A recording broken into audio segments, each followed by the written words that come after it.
Well, good afternoon, everyone. First, let me just say I'm so delighted to welcome Foreign Minister Rasmussen here to the State Department, to the United States, and for this, I think, very important occasion. We've had the opportunity, Lars and I, to spend a fair bit of quality time at NATO and other places, but it's particularly good to have you here in Washington. For nearly 75 years, the United States and Denmark have been close security partners and NATO allies. Our forces are working to protect communities from terror in the Sahel.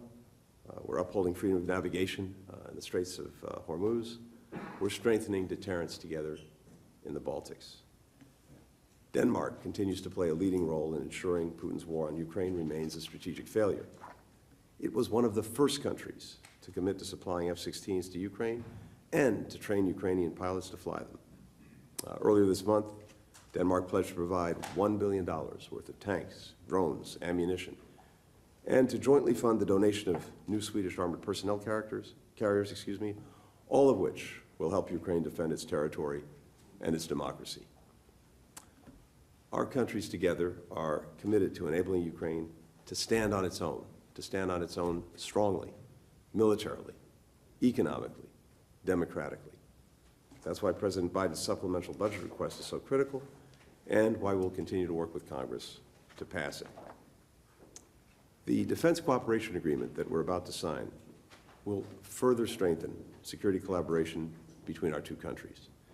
When it takes effect, our militaries will be able to coordinate more effectively, even more effectively than they already are. Our troops will train together more seamlessly and more often. We'll enhance NATO's interoperability, allowing our alliance to better safeguard peace and stability for people all across the continent. Today's agreement builds on the work that we've done to deepen defense cooperation with allies across the Atlantic, from northern to southern Europe, from the Baltics to the Black Sea. In 2021, we signed a defense cooperation agreement with Norway. Earlier this month, we signed a similar accord with Sweden. Earlier this week, we signed one with Finland. Collectively, these agreements underscore the shared commitment by the United States and our European partners to bolster European and transatlantic security. Denmark remains an essential partner in this effort. Lars and I will have a chance to sit down after we sign this agreement to go through the many issues and the many areas where the United States and Denmark together are dealing with the challenges of our time. We could not be more grateful to have such a strong, such a valued, such an important partner. It gives me great source of confidence as we head into the future, knowing that our two countries not only remain strongly allied, but after today, even stronger. Lars, over to you. Thank you, Mr. Secretary.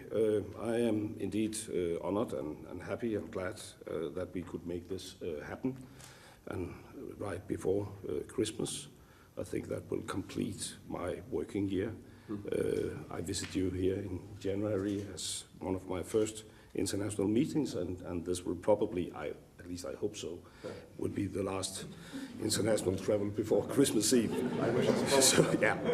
So, Tony, you and I are from the same generation. We are almost the same age. We have seen history unfold at the same time in our lives.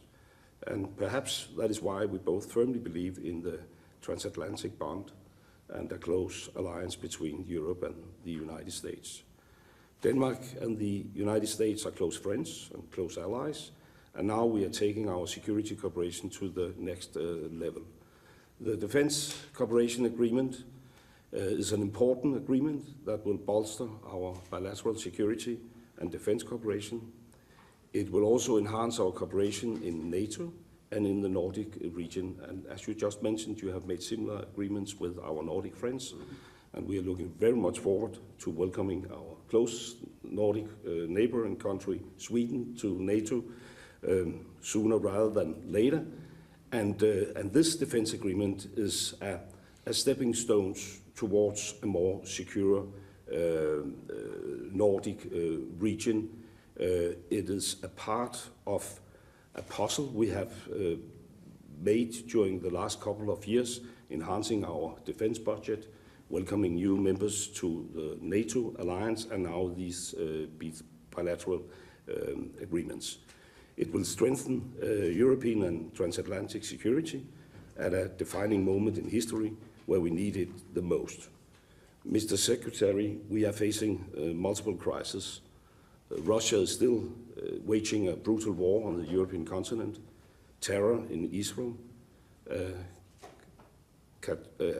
humanitarian catastrophe in Gaza, and we both know that peace and stability cannot be taken for granted.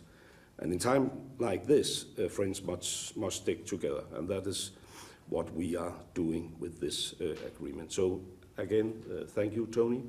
As I just wrote in your guest book, you can always count on us, and we will always count on you. And I look forward to our conversation, but first, let us sign this agreement. Thank you.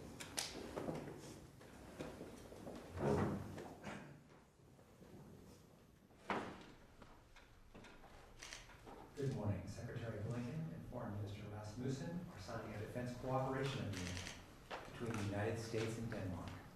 The agreement sets forth the framework for enhanced defense and security cooperation and partnership between our countries. As an original NATO member, Denmark is a long-standing essential ally and strategic partner. We look forward to deepening our already close cooperation.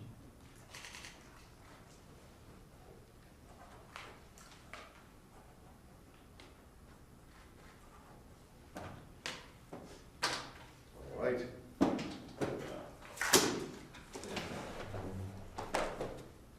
You hold this one up. Yes.